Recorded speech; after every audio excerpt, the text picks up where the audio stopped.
So in Lafayette, Louisiana, they asked us to go down the next road. If you're going to do the revenue, can you do the cost?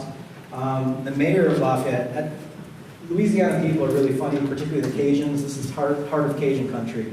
The mayor's name is Joey Durrell, or he was the mayor then, and he owns a pet store. He's a businessman. He's like, people don't understand how broke we are, Joe. You need to show them how broke we are. We're broke people. We're like, all right, we can get into the data. And when, to our surprise, when we started getting into the data, we found out that they got broke once before. So these are covers of their budget documents. I'm not making this stuff up, of what we discovered. In 1994, this is the cover. They call their counties down there, they call them parishes. This is the cover of the parish budget document from 1994. This is the Louisiana, or the Lafayette parish government about to get hit by a tsunami and the sharks could eat it. I think the finance officer was trying to send a message. Now, what do you think the county council did with this grave information?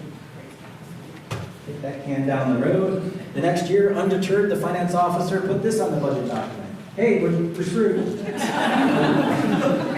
Now the third year, because the parish and the city are both, the city residents are also parish residents, they didn't want to see the parish go bankrupt. I mean, how did the county go bankrupt with the city being afloat? So they did a joint city-county government to bail the county out.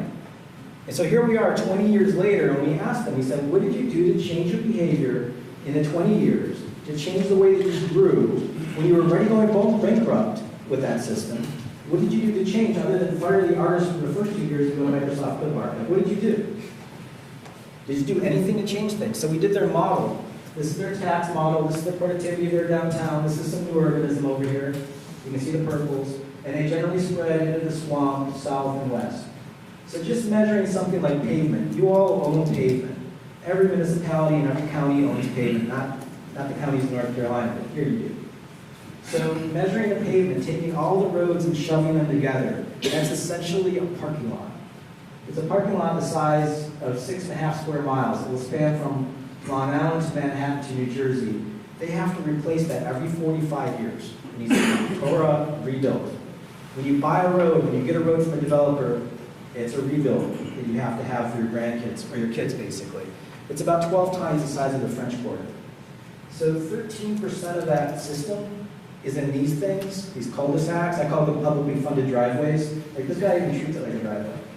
And we said it, like, if you can't afford the system, cut off that. If they want to have it private, let it be private, let them pay for it. And they're like, well, Joe, you don't understand. People don't want to have traffic. They don't want traffic going through their system. He's like, well, that's fine. If they want that, it's no longer a road. It's a parking lot. It's a driveway. It's theirs. It shouldn't be the community that has to pay for it. You've got to make critical decisions. You've got to cut some fat on some of this stuff. So here's the city limits. Here's the county limits. There's a lot more roads in the city than out in the county. Yet when you look at how they financed it, this is how they financed it. They only got 7% of the funding from out in the yellow area, even though they had 30% of the road area. So I made a really, really dumb recommendation. I said, hey, these two pie charts should match. Seems fair? Well, that really pissed off one of the county commissioners. I love this. This is what he said to me. It's not where you live, it's what you believe. The public works director responded by saying this: there's no such thing as an infrastructure fair.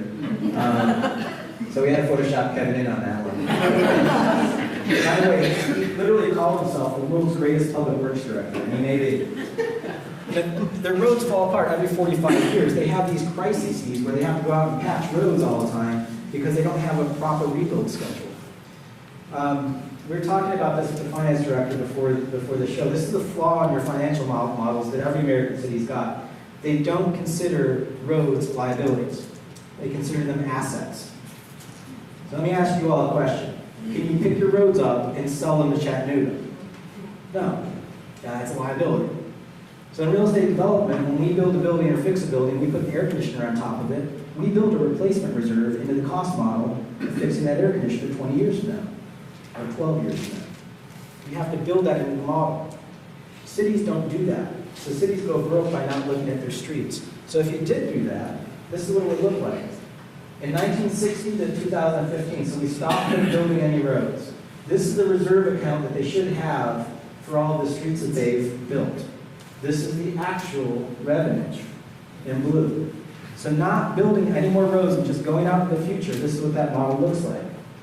So let me ask you a simple question. Do you have enough revenue, the blue, to pay for the red, the liability? Let me make it easier for you. Do you have enough blue to pay for the red? Now, in addition to the fact that it's 18 times the scale of that, realize that of that revenue that, in their case, that they already have, half that revenue is already committed to the debt service and the bonds on the red stuff. They don't even see it. It goes straight to New York City. It's where the bonding companies are. Joe and Joe, get that? You do this math in your community to understand how you cash flow in the future. So if you did do that, this is what it would look like. This is all the sunk cost. This is the whole city turned on its side. We send everybody a bill for where they live. Actually, this is the entire county. And then this is the revenues of what gets produced. In any kind of financial model, we're going to net the cost against the revenues. So net what's in the black and what's in the red. So here's the net positive stuff, here's the net negative stuff. And here it is in 3D. So if you take this thing and drop it on the floor, this is what it looks like. And they told us, they said, look, Joe, people really want to live out here. And they said, yeah, you're essentially paying them to move there. That's the cost that they're upside down in that development pattern. So of course they're going to make that choice. It's not a free market. Does that make sense to you? So let's just pull out one aspect of this. Let's just take pipes and fire hydrants. In 1950, they had 34,000 people, 5 feet of pipe per person, 2.4 fire hydrants per 1,000 people. They've grown their population to 121,000. They've grown their pipe per person to 50 feet of pipe per person, and 51 fire hydrants per 1,000. So they've grown their population 350%. They've grown their liability 1,000 and 2,000%. I feel like I've just depressed you all. This is the reality of most American cities these days. And in their case, they got rich. They got a lot of gas money out of the Gulf. They look, look, Joe, we got rich in the 1960s. They just got rich at the wrong time. They built a pattern that they can't afford, so we measured their wealth. Okay. Their average household income, adjusted for today's dollars, in 1950 was about $28,000 per household, which is dirt poor. And they grew their wealth to $45,000 per household on average, which is more than what Asheville's is.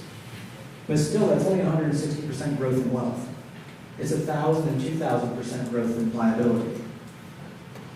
This is like me getting a $1,000 a year raise and convincing my wife into building a 30,000 square foot addition on my house. It doesn't make financial sense. So this pattern that we see, when we lay down this development pattern, we're not accounting for that system that's going to be a penalty in the future. You all are dealing with that. Decisions that were made in the 60s and 70s in many of your communities in your region, and you have to pay for it today.